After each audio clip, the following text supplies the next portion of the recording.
Leandro Demori.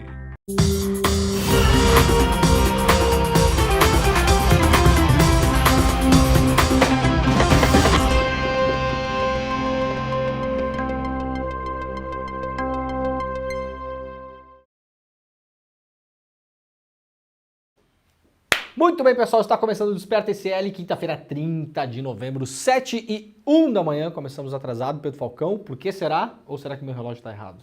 Na verdade, aqui tá marcando agora. 7h01, então não começamos atrasado, começamos 5 segundos antes de começar atrasado, Pedro Falcão, muito bem.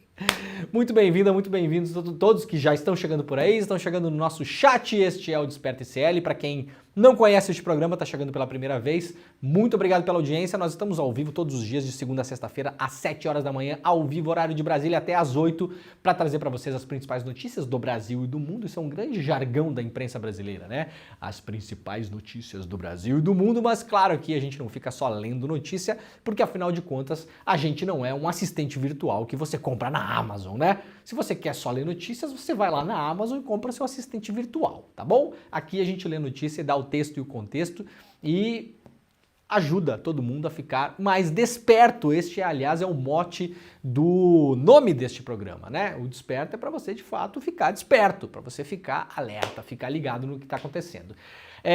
Estamos ao vivo em todas as redes sociais, nas mais relevantes por aí, né? Twitter, Twitch, Facebook, Instagram, principalmente no YouTube. Muito obrigado a quem já está chegando no YouTube, quem já está deixando o seu comentário. Eu sempre peço todas as manhãs algumas coisas muito rapidamente aqui, então vamos lá, deixa seu like se você puder. Compartilhe este programa principalmente, clique ali em compartilhar, mande o link deste programa para as pessoas que você gosta, que você ama, que você quer que fiquem mais bem informadas e pode mandar também para o seu tio Bolsominion, para ele ficar um pouquinho irritado com você, mas não responda. Mande e não responda. Só isso, né, o Pedro Falcão? Porque senão é capaz de dar briga na família, tá chegando perto do Natal, o espírito natalino já está no ar, né? O espírito natalino é aquela coisa das pessoas totalmente apressadas, dirigindo igual malucas, entupindo o shopping center, né? O espírito natalino sempre nessa época do ano aparece, né? Já está pelas cidades, eu já notei que já está pelas cidades, né? A ansiedade das férias está por aí.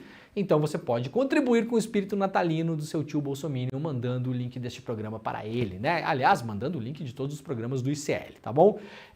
Muito bom dia a quem nos acompanha também. Aliás, vai chegando nos comentários e vai dizendo de onde você está assistindo este programa. Nós temos todas as manhãs aqui milhares de pessoas acompanhando o programa. O nosso programa é um dos programas mais assistidos no YouTube, no Brasil todo, um dos mais mesmo assim, a gente está sempre ali pau a pau com as grandes milionárias redes de televisão, né? Estamos aqui fazendo o nosso jornalismo de guerrilha, né, Pedro Falcão? Só nós dois trancados aqui neste estúdio, né? Então diga de onde você está assistindo este programa também, por gentileza. E quero deixar meu muito bom dia para o pessoal da TV Quirimurê, na Bahia, TVT em São Paulo, duas emissoras de canal aberto, que vocês podem nos acompanhar pela television, né? Pela televisão.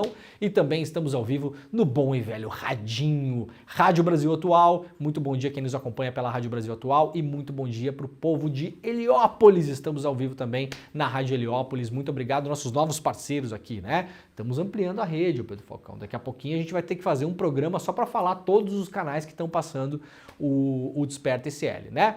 Muito bem, gente. Vamos lá, temos muita coisa para hoje, mas antes de mais nada eu quero deixar um recado. Nós teremos no dia 17 de dezembro mais um super webinário do ICL. Quem acompanha o ICL sabe, todos os meses a gente faz um grande webinário aqui. Esse ano teve webinários incríveis, né? Teve Domênico De Masi, né? Que faleceu esse ano, infelizmente, né? Foi o último, aliás, o último grande evento no mundo do Domênico De Masi, que era uma figura mundial, né? Foi no Brasil, um evento exclusivo do ICL. É que o negócio não é pouca coisa não, gente. Não é pouca coisa não. Teve Cornel West, que aliás está concorrendo à presidência dos Estados Unidos agora, sabiam? Cornel West já é pré-candidato lá nos Estados Unidos, não sei se tem essa figura, né? É candidato à presidência dos Estados Unidos. O ano que vem tem eleições, sabemos, né? Nas cabeças aí estão Trump e Biden. Todas as sondagens, por enquanto, mostram uma leve vantagem do Trump. Pois é. E o Cornel West está correndo ali na paralela, né? Para fazer uma campanha. Talvez, claro, como diz o padre Júlio Lancelotti, né? Muitas vezes a gente está nesse jogo para perder, porque faz parte. A gente está tá lutando contra forças muito maiores, muito mais poderosas, muito mais articuladas, que tem muito mais grana, mas muitas vezes vale a pena entrar no jogo para perder mesmo, né, gente? Para pelo menos a gente conseguir passar uma mensagem. A ideia do Cornel West é um pouco essa, né? Então teve um super webinário do Cornel West esse ano, foi incrível, sensacional. Teve Monja Coin, que mais? Teve tanta coisa esse ano, né? Esse ano foi um ano incrível do ICL, né? O crescimento absurdo também da plataforma. E agora a gente vai fazer Na semana passada teve um webinário sobre o Malcolm X, com o cara que fez a investigação daquele documentário famosíssimo do Netflix, né, sobre o Malcolm X, sobre a morte do Malcolm X.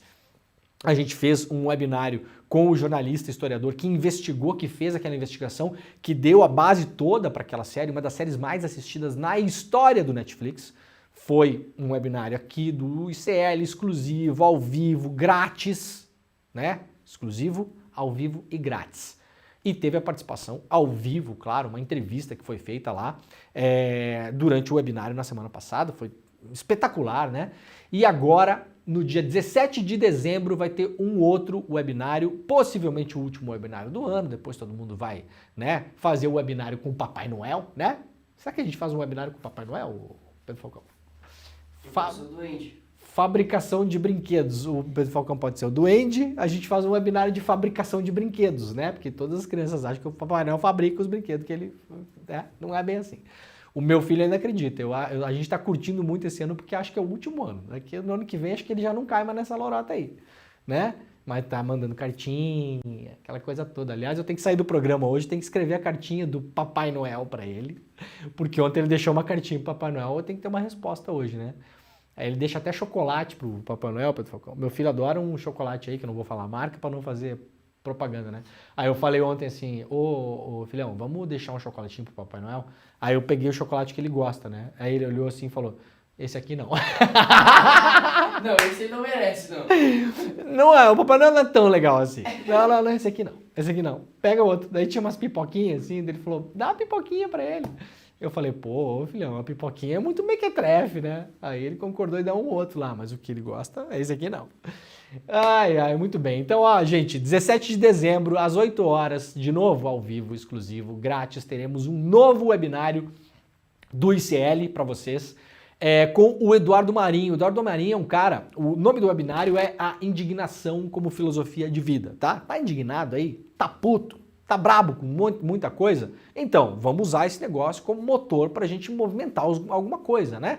A indignação ela serve para isso também, né? Pessoas indignadas fazem coisas incríveis, aliás, né? Então, o Eduardo Marinho é um artista de rua, filósofo, é um cara que viralizou nos últimos anos aí com um monte de cortes que tem, de frases, de ensinamentos dele, né? Eu tenho certeza, a gente vai começar a mostrar uns vídeos dele aqui nos próximos dias, tenho certeza que você já topou com um vídeo do Eduardo Marinho pelas redes sociais, tá? Tem ensinamentos incríveis, é uma filosofia de vida de fato mesmo, né?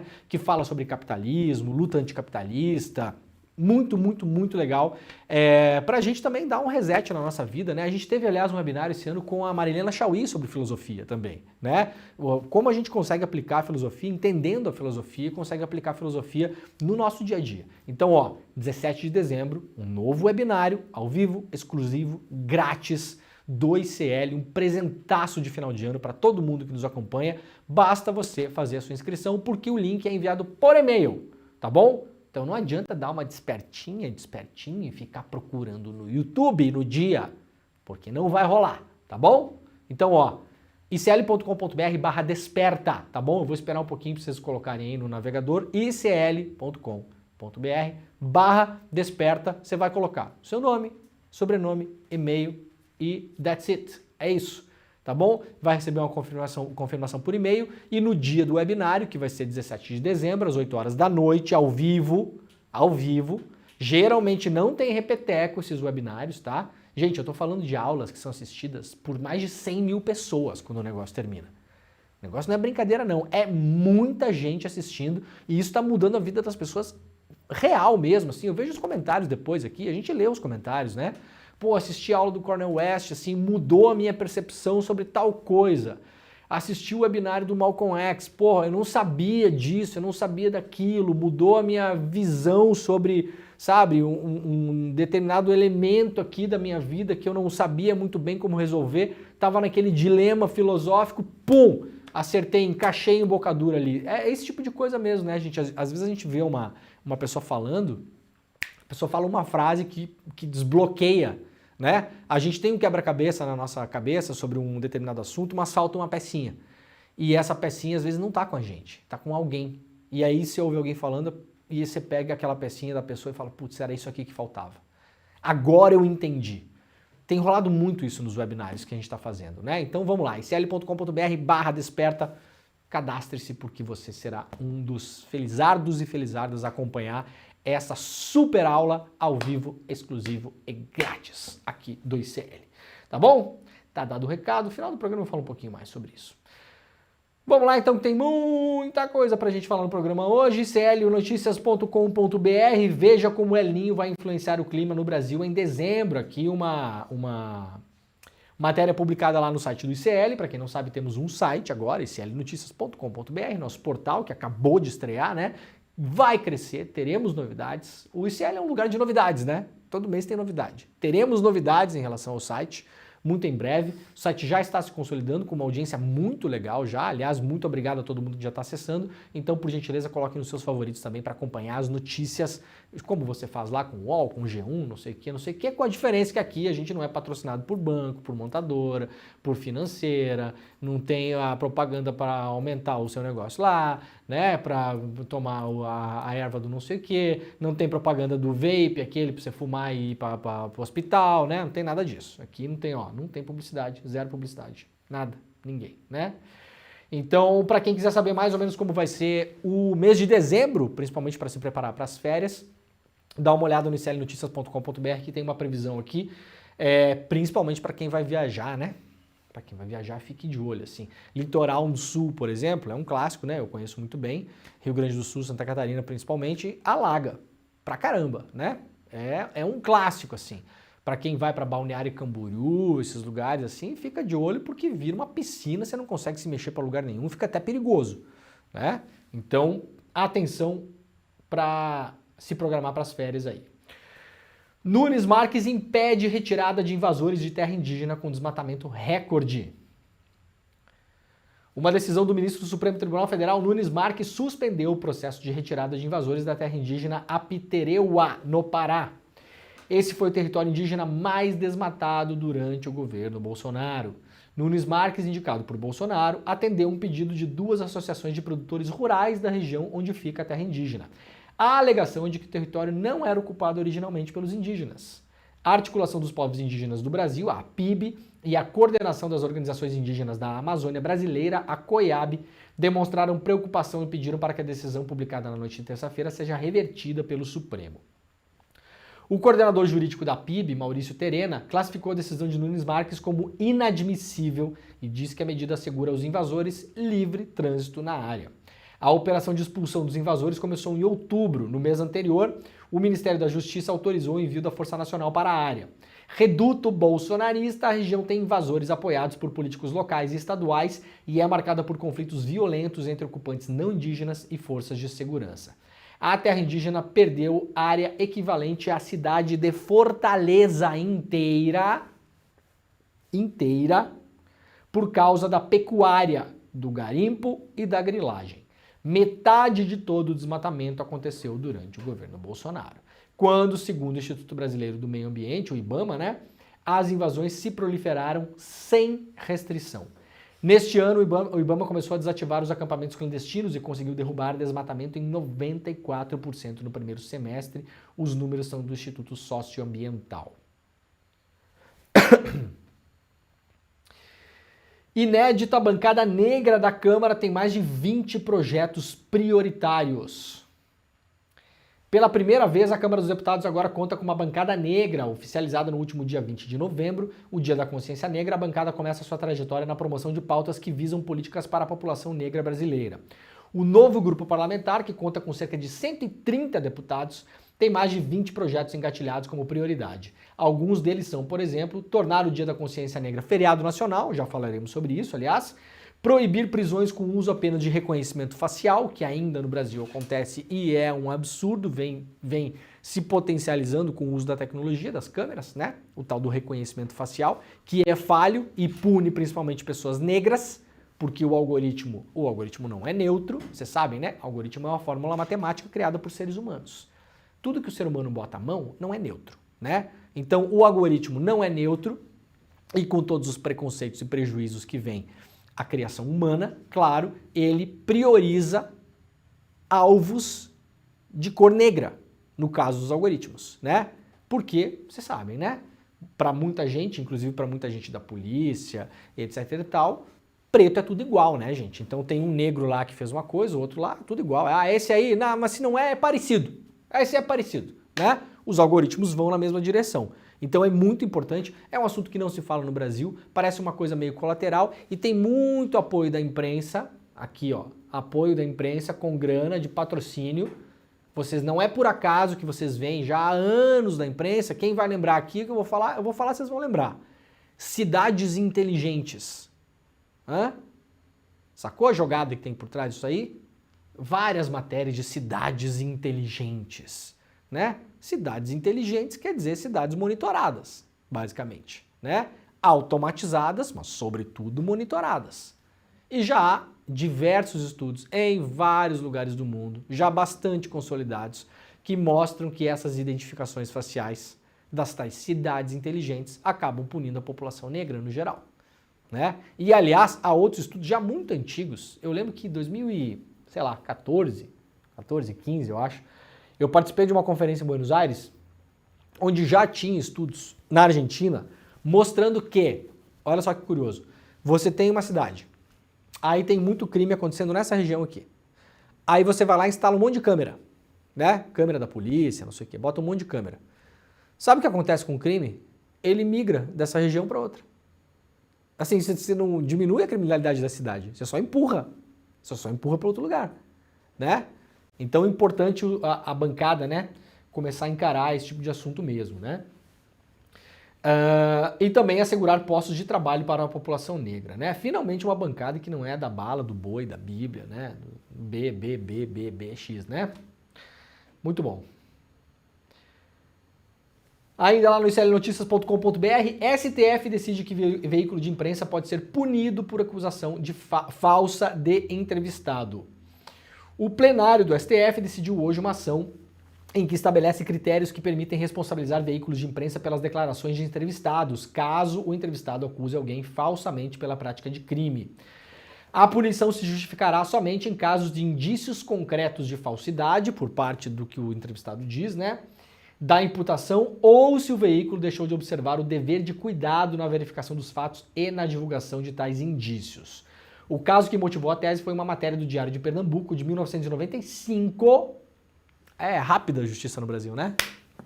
95, 2005, 2015, 2025. Ia fechar quase 30 anos daqui a 1 ano e meio. Né? Que servirá agora como jurisprudência. O ex-deputado Ricardo Zaratini Filho, que já morreu, pediu indenização contra o jornal por uma entrevista publicada na época. 9 ministros mantiveram a condenação do jornal em agosto passado, mas a corte não chegou a formar uma tese. Houve divergências entre os magistrados. Ontem, Alexandre de Moraes sugeriu uma proposta que foi acatada pelos outros 9 integrantes da corte. Ele foi um dos votos pela condenação do jornal. A proposta afirma que a proteção à liberdade de imprensa veda a censura prévia, portanto isso aqui não é censura, primeira coisa, vamos separar. E agora tem censura pelo STF. Não, gente, pela milésima vez. Milésima vez. Censura seria se o Xandão se materializasse na redação do jornal e falasse, isso aqui não pode publicar. Os veículos seguem livres para publicarem o que desejarem, da maneira que quiserem. Não é censura. Vamos cuidar para não banalizar as palavras? Vamos ter atenção na coisa? Não, o nome disso não é censura. Censura seria se o STF baixasse agora uma parada e falasse o seguinte, ó, a partir de agora vocês têm que submeter as entrevistas que vocês fazem para a casa do Xandão. Daí é censura. Isso. Aí o nome disso é censura. Tá bom? Não existe isso, não é isso, não tem nada a ver com isso. Tá bom? Qualquer veículo vai continuar publicando as groselhas que muitas vezes publicam, inclusive. A questão é que agora, a partir desta decisão, há um reforço na eventual punição dos meios de comunicação. Tem uma discussão grande sobre isso, não dá pra gente saber exatamente como vai ser porque ainda não há o acórdão, tá? O acórdão é o texto final pra gente entender de fato como esse negócio vai ser aplicado. A princípio, eu particularmente acho uma coisa muito menos polêmica do que alguns jornalistas acham. Eu tenho uma opinião diferente. Por quê? O que é que diz o STF? Se há um conhecimento geral, tá? Se há já consolidado de modo assim, que a gente sabe, consegue olhar, procura no Google, já tem matéria, já tem verificação de fatos, já tem uma decisão judicial, já há um conhecimento consolidado sobre uma imputação contra alguma pessoa, por exemplo, que ela seja falsa. Se você entrevistar a pessoa que está imputando aquele crime, você pode ser responsabilizado. Por quê? Porque se você der um Google, você vai saber que aquilo é falso. Entendeu? Então, vou dar um exemplo aqui, pessoal. O deputado Gustavo Gayer foi condenado por ter espalhado uma notícia falsa sobre mim, tá bom? No ano passado isso. Usou até o quadro aquele que o Edu Moreira usa, pegou um quadro daquele e fez toda uma historinha assim, que eu comprei um hacker russo com Bitcoin e daí aquele hacker russo hackeou o Moro, entendeu? Fez todo um esquema assim. Eu peguei aquele vídeo e processei o Gustavo Gayer. E falei para o juiz, ele não precisa apagar o vídeo dele, né? Porque eu não quero ser um agente de censura, deixa o vídeo no ar. Mas eu quero que ele publique um vídeo, ele lendo um texto que eu vou escrever, dizendo que aquilo é mentira. E aí eu ganhei a causa. Ele foi lá e publicou. Tá bom? Então assim, a partir desse momento há uma decisão judicial que diz que aquilo lá é falso. Se amanhã a Jovem Pan entrevistar o Gustavo Gayer e ele repetir as mesmas acusações contra mim, a Jovem Pan pode ser punida. Por quê? Porque a Jovem Pan tem a responsabilidade de averiguar aquilo. Se for uma entrevista gravada, que vai ao ar depois, a Jovem Pan tem a responsabilidade de procurar no Google para ver se aquilo é falso ou verdadeiro. E tem a responsabilidade de perguntar para o cara, vem cá, você tem provas disso? Tenho, não tenho. Então apresenta. Não tenho. Então olha só, Jovem Pan falando para os espectadores, olha só, vamos deixar claro aqui que tem uma decisão judicial que prova que o fulano está falando aqui judicialmente é falso. Pronto, está cumprida a determinação que o STF está pedindo, que é o tal do dever de cuidado, o dever de cuidar das coisas, dos fatos, tá bom? Então eu sinceramente acho muito menos problemático do que muita gente acha. Vamos de novo esperar o acórdão. Tem uma questão das entrevistas ao vivo, né? Se a pessoa conta uma groselha ao vivo, como é que você vai saber e tal? Bom, esse dever de você cuidar dos fatos manda o seguinte, pergunte se a pessoa tem provas. Você tem provas do que o senhor está acusando? Não tenho. Ou tenho, mas não está aqui. Então vamos deixar claro aqui para os espectadores que o fulano está fazendo uma acusação aqui, mas nós, como jornalistas, não temos provas disso, não temos indícios, né? Pronto, você ter um mínimo de cuidado. Senão, gente, é a várzea. É a várzea, né? É o que aconteceu no Brasil nos últimos anos. Se eu contar os casos que aconteceram comigo, eu fico o programa inteiro aqui falando. Só comigo, imagina o resto, né? Mas vamos lá, vamos esperar o acórdão pra gente ver mais ou menos como é que a coisa anda, tá bom? O Barroso, né, presidente do STF, diz que a decisão do STF só afeta casos de negligência grosseira da imprensa. O ministro afirmou aos jornalistas que a partir do julgamento de ontem, de um caso totalmente excepcional, o Supremo estabeleceu a regra geral de que o veículo não é responsável por declarações de entrevistados, ao menos que tenha havido uma grosseira negligência relativa à apuração de um fato que fosse de conhecimento público, né? Então me parece que está bem claro, vamos ver como é que vem o acórdão. O problema do Brasil hoje não é essa regra aqui. Os jornalistas brasileiros estão sendo condenados como nunca em tribunais na primeira instância. Na primeira instância, por juiz lá embaixo. Haja vista a condenação que a Shirley Alves teve no caso da Mariana Ferrer. 400 mil reais e prisão. Não precisou dessa norma aqui para isso, né? Isso aqui vai melhorar, vai piorar? Não sei, vamos esperar o acórdão. Agora, que o STF deveria se debruçar sobre as decisões que estão sendo tomadas na primeira instância contra jornalistas, eu acho que deveria. Talvez seja mais importante do que isso aqui. Porque os jornalistas estão cada vez mais desprotegidos. Vamos lá para a Folha de São Paulo. Morre aos 100 anos Henry Kissinger, diplomata que moldou o século XX, né? Tá aqui a Folha de São Paulo.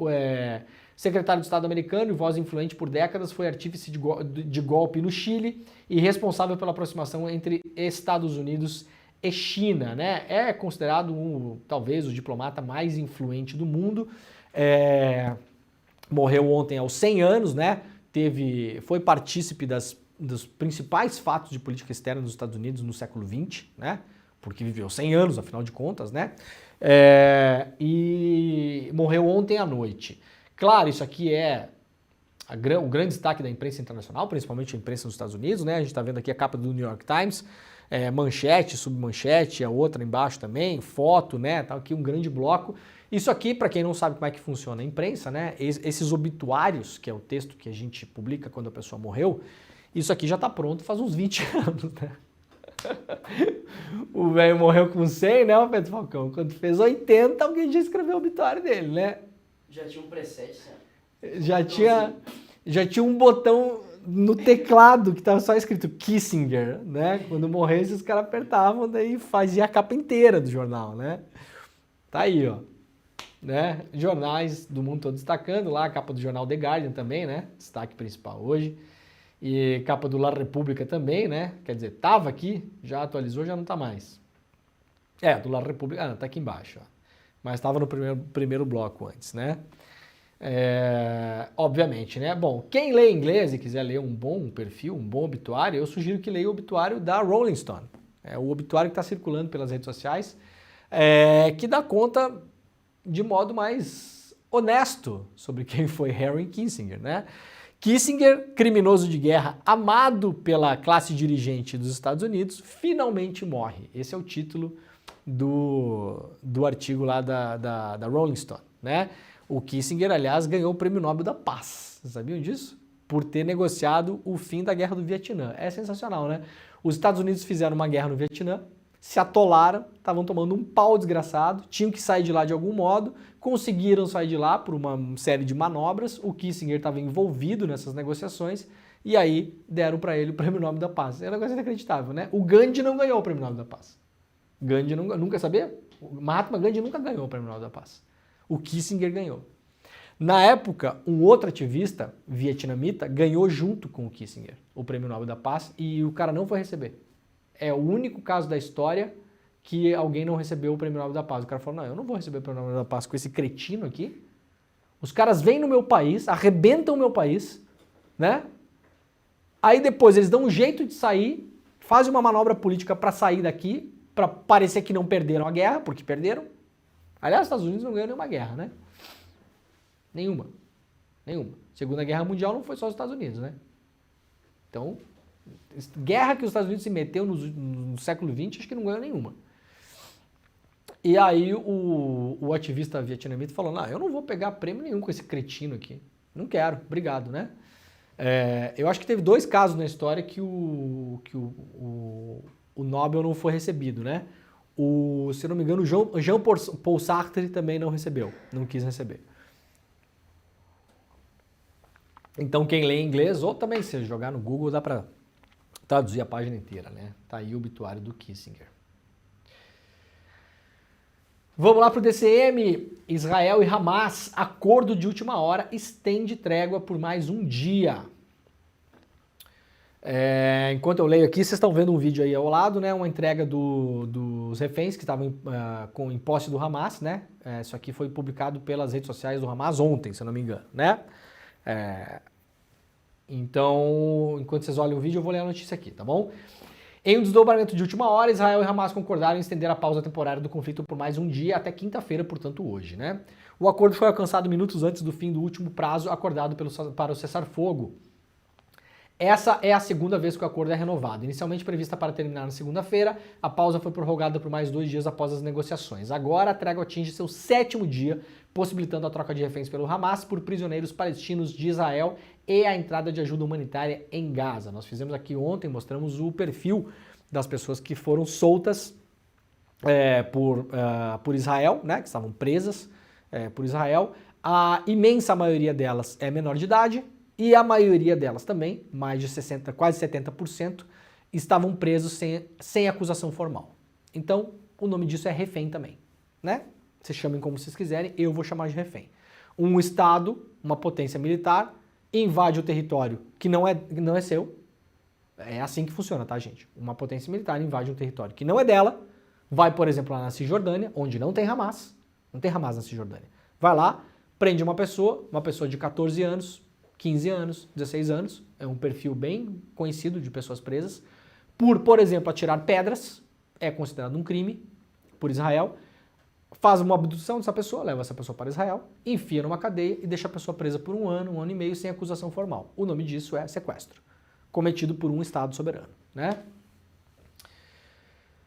A extensão do acordo vai permitir a libertação de mais reféns mantidos pelo Hamas desde o início do conflito. As forças de defesa de Israel, o exército, né, afirmam que a trégua prolongada foi possível devido aos esforços de mediadores na liberação dos reféns. Quem está recebendo aí os reféns é a Cruz Vermelha Internacional, né, que está fazendo essa mediação. A Cruz Vermelha é um dos poucos órgãos internacionais que consegue ter acesso a essas zonas de guerra. Faz um trabalho muito importante a Cruz Vermelha, aliás, né, para verificar a saúde das pessoas, consegue fazer um trabalho de correspondência também, é incrível. Eu já visitei o Museu da Cruz Vermelha em Genebra, na Suíça. É um museu incrível, inacreditável mesmo. Quem estiver passeando pela Europa, né, é uma coisa bem fora do circuito tradicional de turismo, né? Mas se um dia vocês passarem por Genebra, na Suíça, tirem um tempo e visitem o Museu da Cruz Vermelha. É um dos museus mais legais que eu já vi, mesmo. A disposição, como é feito, é muito bonito, muito bonito. E mostra o trabalho que a Cruz Vermelha faz ali, né? Esse trabalho de correspondência é incrível, né? A Cruz Vermelha muitas vezes é a única entidade autorizada a entrar na célula de prisioneiros, em zonas de conflito, por exemplo, né? E aí consegue fazer a correspondência do prisioneiro com os seus familiares que estão fora, né? Muito legal. Então a entrega foi feita aí para a Cruz Vermelha, né? Muito bem, seguindo aqui, olha, quem quiser ler um artigo muito interessante de análise de imprensa, de mídia, né? Pode ler lá o artigo do Maurício Sticer, que está publicado na Folha de São Paulo hoje, dá para ser acessado pelo UOL também, né? Pedro, já tá bom o nosso vídeo aí, tá? Já foi, obrigado. Fox News e Jovem Pan sofrem e mudam após apoio a Trump e Bolsonaro. A ação civil pública pede cassação de 3 concessões da Jovem Pan no Brasil e multa de 13 milhões e meio de reais, né? Então o Maurício Sticer, ele faz uma análise aqui como a cobertura desses 2 meios mudou depois que o Trump perdeu a eleição nos Estados Unidos e o Bolsonaro perdeu a eleição no Brasil, né? Um tom um pouco mais moderado, né? A Jovem Pan, ele fala muito que a Jovem Pan, ela parou de usar o tom bélico, muitas vezes usando de notícias falsas, de falácias, de ataques, de agressões, e a cobertura da Jovem Pan hoje em relação ao governo Lula parece muito mais, como diz o Maurício Sticer, uma conversa em um velório, né? Ah, que pena, ai, meu Deus, coitado, pô, é isso, né? Virou um pouco isso. Então mostra aí como essas redes estão tentando mudar para se adaptar aos novos tempos. Quem quiser pode ler esta análise, né? O Maurício Sticer é um excelente jornalista, né? Escreve muito sobre televisão. Está lá na capa do UOL também. Crise entre Venezuela e Guiana faz Brasil reforçar fronteira norte. Guiana ou Guiana, Pedro Falcão? Guiana, né? O Brasil... Acho que é. Guiana. Acho que os dois tá certo, né? Pode ser, não sei. O Brasil reforçou sua presença militar na região norte do país devido à crise provocada pelo referendo acerca da anexação de um território equivalente a 2/3 da Guiana, marcada pela Venezuela, para próximo domingo agora. O Ministério da Defesa tem acompanhado a situação. As ações de defesa têm sido intensificadas na região da fronteira norte do país, promovendo maior presença militar, afirmou a pasta chefiada por José Múcio em nota. Não há detalhes, contudo, acerca de quais seriam essas ações. O que há é um trabalho para transformar o esquadrão do Exército de Boa Vista, que são 150 homens, para um regimento, 400 militares. Há também um pelotão de fronteira com 30 soldados que passará a ser um esquadrão, né? Então, o pelotão vira esquadrão de 30 para 150 e o esquadrão vira regimento de 150 para 400. Tá? Esses são os números usados pelos militares, né? Para definir o que é pelotão, regimento e esquadrão. Há também treinamento em curso dentro da Operação Ágata Norte, na terra indígena Yanomami.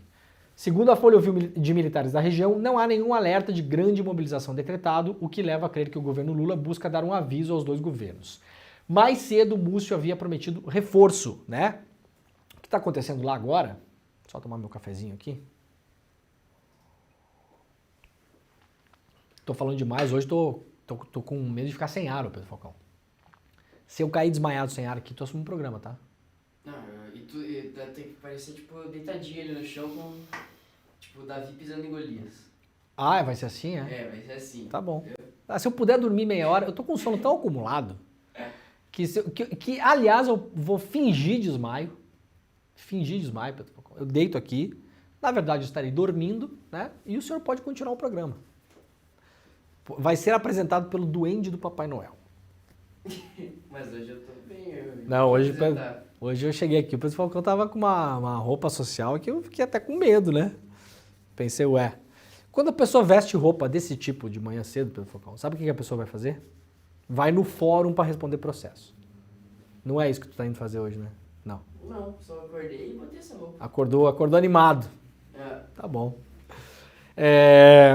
Bom, gente, tá tendo uma grande mobilização lá porque a Venezuela quer anexar uma parte da Guiana, né? Vai ter um referendo agora, domingo, né?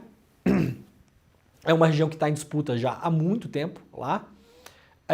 E o Maduro está fazendo exercícios militares na fronteira ali. Porque essa região, obviamente, sempre motivos econômicos, né? Tudo no mundo, em geral, né? 99% das vezes esses conflitos são disputas por terra. Terra. Por isso que a terra é tão importante no nosso debate cotidiano, né? Do dia a dia. Terra. Israel e Palestina, terra, disputa por terra. Né? Tem um componente religioso, é terra, no fim das contas. Espaço, posse. Ali é a mesma coisa, né? Eu não estudei a fundo o assunto, agora me parece um completo absurdo que a Venezuela esteja querendo fazer isso, né? Vai aparecer gente dizendo que, na verdade, aquele território, gente, tá... Não tem, já foi, entendeu? Já tá ali, entendeu? Nem esse território não era de ninguém, na verdade, tá bom? Nem onde a gente tá morando aqui. Isso aqui era tudo território indígena, pra gente começar a história, tá? Então, pô, já tá a fronteira definida ali, o cara vai invadir outro país, vai criar um conflito bélico na América do Sul. Ô, Maduro, tem nada melhor pra fazer não, meu filho, né? É difícil, né, cara? É difícil. Que triste cena da Venezuela, né, cara? Que país que tinha tudo pra dar certo, por uma série de coisas também, que troço que anda de lado, né? Ai, ai. Gente, olha só, aqui notícia importante essa aqui, tá? Eu vou acompanhar para ver se isso aqui vai ser colocado em prática de fato. Eu quero ver, hein? Eu quero ver principalmente por causa de uma estátua específica que tem no Rio de Janeiro. Atenção a essa notícia aqui, quem está nos acompanhando pelo rádio. Vou ler agora, ó. Rio de Janeiro proíbe estátuas de escravocratas e de pessoas que violaram direitos humanos. Não é só em relação às estátuas futuras. É em relação às que já estão colocadas na cidade. Eu acho que não vai sobrar nada. Eu acho que, olha, vai ficar pouca coisa em pé. Vai ficar só a estátua da Marielle. Tem uma estátua belíssima da Marielle no centro do Rio de Janeiro, né? Eu acho que vai ficar só a estátua da Marielle no Rio. Olha, se tirar escravocrata e pessoa que violou direitos humanos, a ideia é que as obras sejam levadas para um espaço público com informações que contextualizem os personagens. A Câmara Municipal do Rio de Janeiro promulgou nesta terça-feira uma lei que proíbe a prefeitura de manter ou instalar monumentos em homenagem a escravocratas, eugenistas e pessoas que tenham violado direitos humanos. A lei prevê que as estátuas já instaladas devem ser transferidas para um espaço público, aberto ou fechado, acompanhadas de informações que contextualizem e informem sobre a obra e os personagens. Uma das estátuas em destaque é essa aqui, para quem acompanhou. Isso aqui é na frente do quartel militar, na Presidente Vargas, no Rio de Janeiro. Isso aqui é a estátua do Duque de Caxias, né? Que guarda os restos mortais, né? Esse aqui é o tal do Panteão da Pátria, Panteão de Caxias, sei lá como é que é o nome desse troço. Aqui que muitas vezes os golpistas se reuniam durante o governo Bolsonaro para pedir golpe militar. Eu tô para ver se vão tirar essa estátua daqui. Eu tô para ver. Projeto importantíssimo, Seria sensacional se fizesse, tá? Em vários países do mundo, aliás, eu visitei a... Onde é que foi que tinha isso? Na Hungria. Na Hungria, quando a Hungria, os húngaros, né, se livraram do regime russo lá, né, conseguiram expulsar os russos de lá, né, e a autodeterminação dos povos diz que isso é problema deles, tá bom? Não adianta ter chilique aí, mas os russos, mas os comunistas, não interessa, os russos foram lá, invadiram a Hungria, e chegou um momento que a população local não queria mais os caras lá, direito deles, tá bom? Eles pegaram, ao invés de destruir as estátuas, né, tinha estátuas na cidade lá de Stalin, Lenin, não sei o quê, tinha um monte de estátua relativa ao regime soviético, eles colocaram essas estátuas num parque. Eu visitei esse parque, chama Memento Park. Depois procure no Google aí. É incrível, tem várias estátuas nesse parque e elas estão lá, não foram destruídas, e estão lá contextualizadas, né? Direito da população da Hungria de fazer o que eles acham que é melhor para eles, né? A minha opinião interessa um pouco. Então, a ideia no Rio de Janeiro é fazer uma coisa parecida, pegar essas estátuas todas, levar para um parque, né, para um museu, as pessoas possam visitar, não vai destruir a estátua do Duque de Caxias, tudo bem, se não quer destruir, eu também, para mim, se destruir isso não ia fazer a menor falta, né? Tem imagem do Memento Park aí, Pedro Falcão? É um lugar bem impressionante, assim, né? Tem umas obras de arte bem incríveis, aliás. Não sei se a gente consegue jogar depois para as pessoas darem uma olhada aí, pega umas 3 imagenzinhas aí. Vai botar uma já? Pô, Pedro Falcão tá rápido hoje. Isso aí eu não tô conseguindo ver de longe, mas eu acho que é o Lenin, né? Uma estátua do Lenin, eu acho. Daqui a pouquinho a gente coloca para vocês aí. Uma lista prévia feita pelo gabinete da vereadora Mônica Benício, né? Uma das autoras do projeto de lei, inclui estátuas em homenagem a ex-presidentes durante a ditadura militar, Marechal Castelo Branco, Duque de Caxias e também o padre Antônio Vieira, né? A lei prevê que a prefeitura deve regulamentar a lei. Não vamos mais aceitar a naturalização e pior, a exaltação de figuras que promoveram o racismo ou fascismo ao longo da história e hoje têm seus crimes atenuados pelo revisionismo praticado pela extrema-direita, afirmou Mônica Benício, uma das autoras da lei. Importante ressaltar que essa lei prevê a remoção dos monumentos e estátuas já existentes na cidade para museus abertos ou fechados, acompanhados de informações que contextualizem e informem sobre a obra e seu personagem. Essa iniciativa é fundamental para preservar a memória, evitar o apagamento da história e resgatar o compromisso com os direitos humanos e os valores democráticos.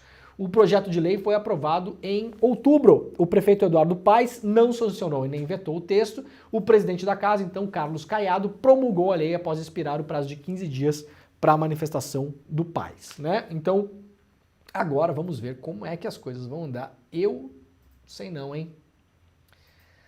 Sei não, hein? Quero ver. Quero ver se isso vai acontecer. Essa aqui, eu acho brabo que o pessoal mexa, né?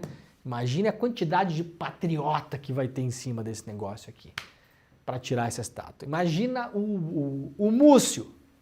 O que o Múcio vai falar? Ministro da Defesa do Lula. Quero ver. Eu quero ver. Vou pagar para ver essa. Parabéns para a Mônica Benício. Importantíssimo. Isso aqui não é... Ninguém está inventando a roda. Eu acabei de falar. Bota aí pra gente, Pedro Falcão. Tem imagem aí?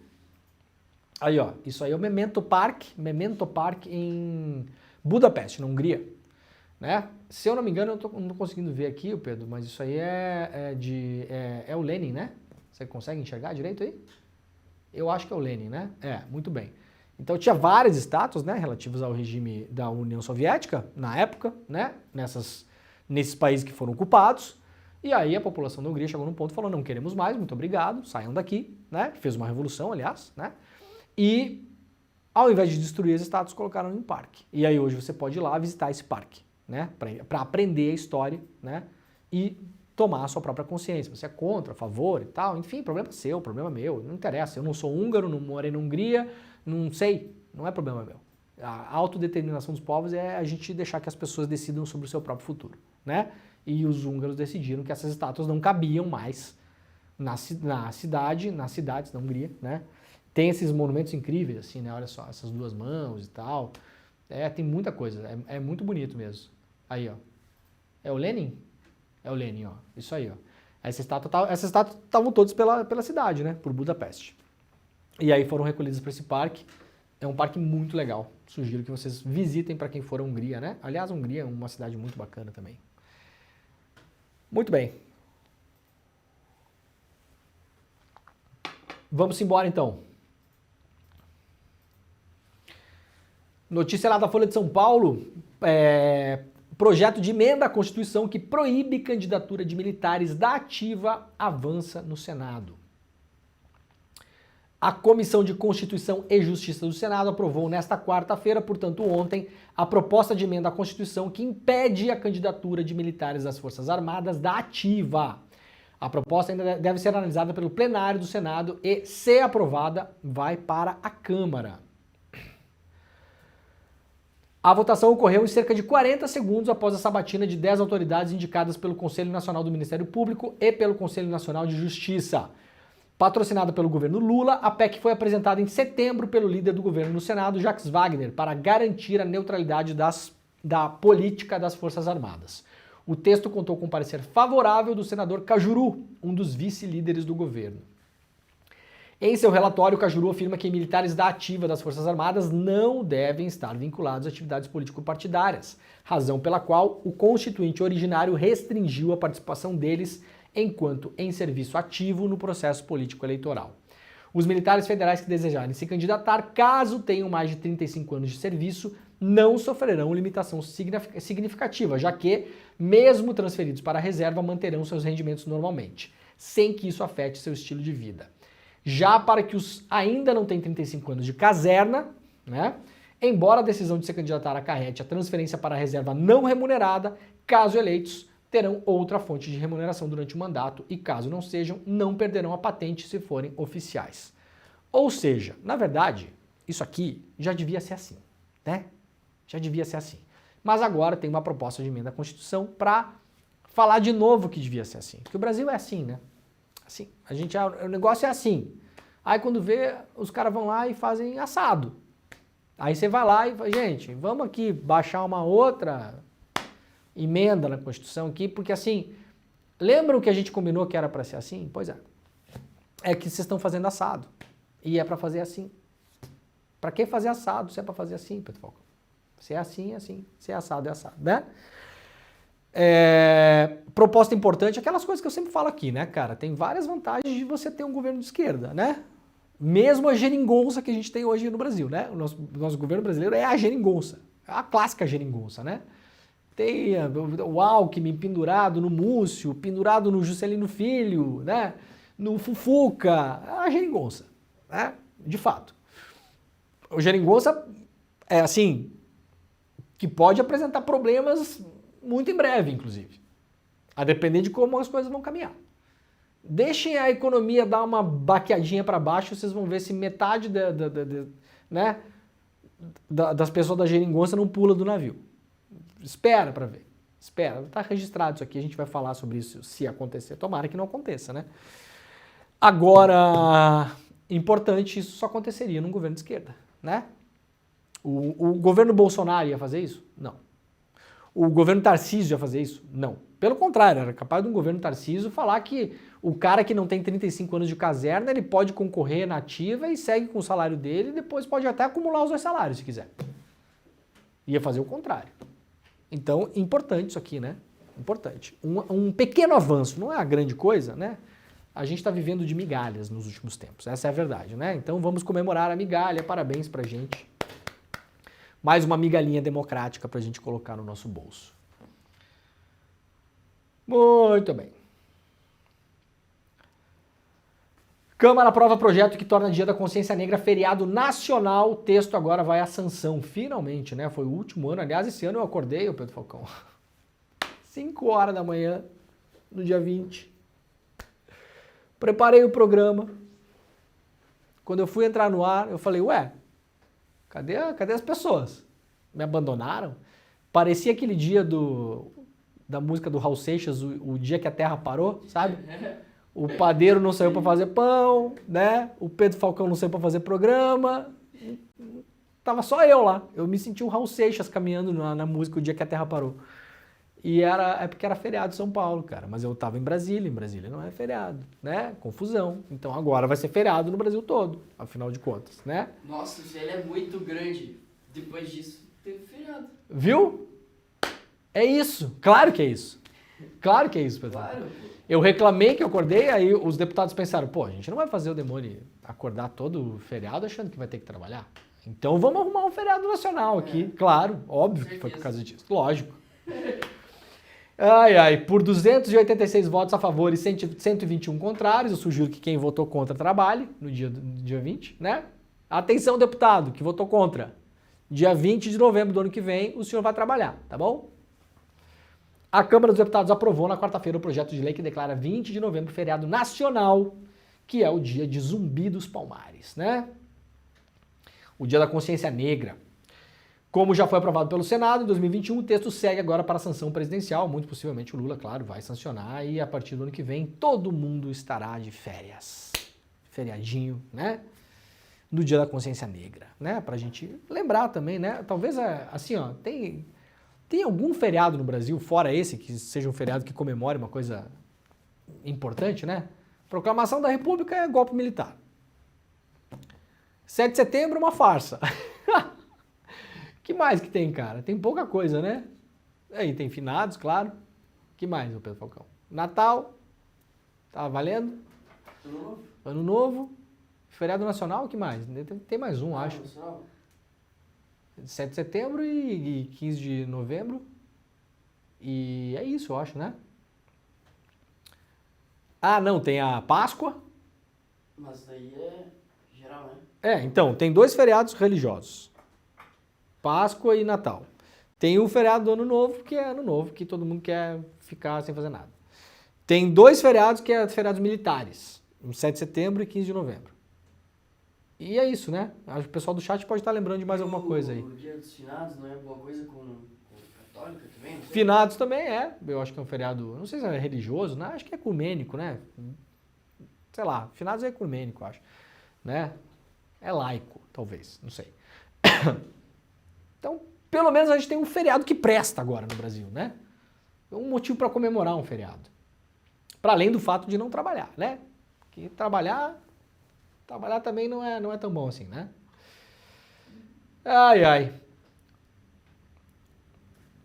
Milei confirma Luiz Caputo, ex-presidente do Banco Central, sob Macri, como ministro da Economia. Tá aqui completa a macrização do Milei. Né? Para o pessoal da extrema-direita estava cheio de esperança que o Milei ia pintar e bordar e fazer acontecer. O ministro da Economia do Milei vai ser o mesmo ministro da Economia do Macri. Ponto. Para quem duvidava que o Milei ia rapidamente ser engolido pela máquina da direita tradicional argentina, tá aí, ó. Essa aqui era a expectativa que rolava no Brasil em relação ao Bolsonaro. O problema é que o Bolsonaro é muito louco e não deu certo, né? O Milei aparentemente não é tão doidão assim.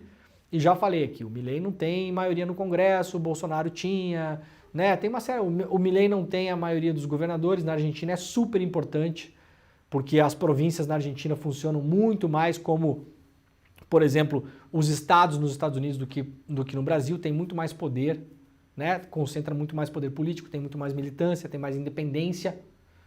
Então o Milei não tem força política para governar, para fazer loucura, gente. Não tem, né? Fará as loucuras do neoliberalismo, sem dúvida, que são loucuras também, né? Vai vender estatal do petróleo, vai fazer as loucuras do neoliberalismo, vai encher essa galera de grana aqui. Esse cara aqui é o cara que aprovou o empréstimo do FMI, maior empréstimo do FMI da história. Foi para a Argentina do Macri, na época, e em 6 a 8 meses o dinheiro tinha, ó, escafedido. A maior parte dele tinha ido, sabe para onde? Para fora da Argentina. Então a Argentina estava endividada, pegou dinheiro do FMI, dólares, colocou na economia da Argentina. Ao invés daquele dinheiro ser usado para o povo da Argentina, para fazer obras, para criar emprego, para assistência social, para tudo, esse dinheiro foi usado em boa parte para pagar dívida com o banco e outra boa parte foi usada para pagar dívida com grandes credores do Estado argentino, que são as pessoas de sempre, né? A galerinha de sempre. E essa galerinha fez o quê com esses dólares? Mandou para fora da Argentina. Uruguai, Ilhas Caimã, Bahamas, Bermuda, Malta, Brasil, foi indo. Delaware, sei lá para onde é que foi esse dinheiro, né? Então, assim, Milei não cometerá as loucuras que diz que ia cometer, a princípio, porque esse cara aqui não vai fechar Banco Central não, tá, gente? Esse cara aqui não vai dolarizar economia nenhuma, tá bom? Agora, vai cometer as loucuras do neoliberalismo, né? Clássico. Vamos lá para a revista Fórum. Frederic Vassef diz a PF quem mandou recomprar o Rolex e conta que não recebeu dinheiro até hoje. O Vassef, advogado da família Bolsonaro, contou tudo em depoimento à Polícia Federal sobre a sua participação na recompra do Rolex, desviado do patrimônio público da Presidência da República e vendido nos Estados Unidos com outro relógio, o tal da Patek Philippe, né? Por $68 mil em junho de 2022. As informações sobre o teor da oitiva da PF foram publicadas com exclusividade pela revista Veja. De acordo com a versão do Vassef, que é apresentada, né?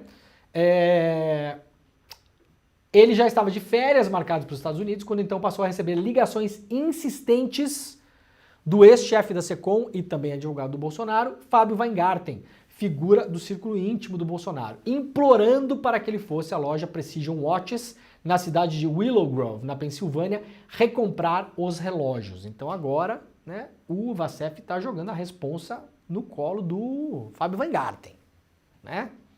Eu, nesses casos, Pedro Falcão, sou só o meme do patinho comendo sanduíche. Né? Briguem. Tá bom? Gente, tá acabando o programa de hoje. Pra quem perguntou da minha camiseta aí, as pessoas perguntam, né? Isso aqui, olha que camiseta legal, Pedro Falcão. Pena que não tem um zoom maior pra dar, né? Tá, estão todos os peões contra a realeza. Ficou melhor? Olha ali. Legal, né? Comprei lá na livraria Leonardo da Vinci, no Rio de Janeiro, aliás. Tô fazendo merchan de graça aqui, tá? É isso aí mesmo. Que, aliás, não conheço nem os donos da livraria, mas só lembrei que comprei lá. Muito bem, gente. O programa de hoje está acabando. Muito obrigado a todo mundo que nos acompanhou. Muito obrigado ao pessoal da rede, TV Quirimurê, TVT, Rádio Brasil Atual e Rádio Heliópolis. Nós voltaremos amanhã às 7 horas da manhã, em ponto, horário de Brasília, ao vivo para todo o mundo. Muito obrigado pela audiência. Compartilhem este programa, deixem o seu like e principalmente permaneçam aí, porque agora está começando o ICL Notícias, primeira edição. Daqui a alguns minutinhos eu estou saindo daqui do Desperta e estou indo lá para o ICL Notícias, primeira edição também, para comentar as notícias que estão pululando por aí, tá bom? Muito obrigado, um beijo para todo mundo e tchau, né, Pedro Falcão? Tchau. Põe na agenda que esse vale a pena. 17 de dezembro, domingo, às 8 horas da noite, Eduardo Marinho, filósofo das ruas, sucesso da internet, das redes sociais por suas reflexões e textos, vai dar uma aula para o Instituto Conhecimento Liberta. Para você participar dessa aula ao vivo e que não tem replay, clique no link aqui em cima ou aqui embaixo e se inscreve agora, gratuitamente. A gente se vê lá.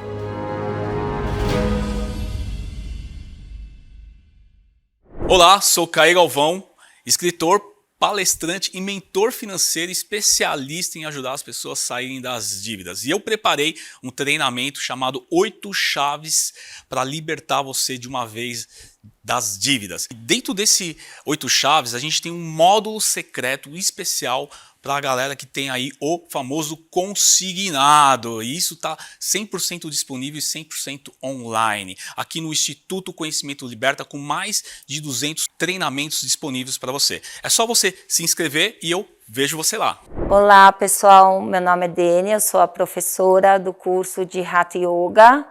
E eu vim aqui para falar um pouquinho sobre o nosso curso. Todos os benefícios da prática. Então a gente tem benefícios tanto no corpo físico, se você tem alguma dor, alguma doença, venha que você vai se sentir bem, o processo de transformação vai assim lentamente, mas vai aliviando as suas dores. Ou se você está passando por alguma dificuldade, né, mental, um trabalho mais do emocional, como ansiedade ou depressão, a prática alivia os sintomas. Então, acessem aqui e participem do curso.